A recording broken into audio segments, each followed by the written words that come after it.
بسم اللہ الرحمن الرحیم۔ السلام علیکم ورحمۃ اللہ وبرکاتہ۔ جمعہ کے دن غسل کرنا اور پہلے مسجد جانا۔ صحیح بخاری حدیث نمبر 882۔ حضرت عمر بن خطاب رضی اللہ تعالیٰ عنہ جمعہ کے دن خطبہ دے رہے تھے کہ ایک بزرگ حضرت عثمان رضی اللہ تعالیٰ عنہ داخل ہوئے۔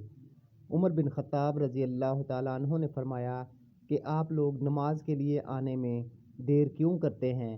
اول وقت کیوں نہیں آتے؟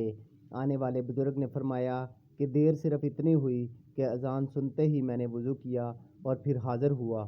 آپ نے فرمایا کہ کیا آپ لوگوں نے نبی کریم صلی اللہ علیہ وآلہ وسلم سے یہ حدیث نہیں سنی ہے کہ جب کوئی جمعہ کے لیے جائے تو غسل کر لینا چاہیے؟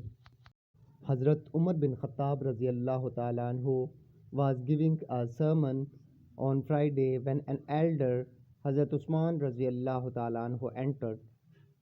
Umar bin Khattab radiallahu ta'ala anhu said, "Why do you people delay in coming for prayer? Why don't they come early?"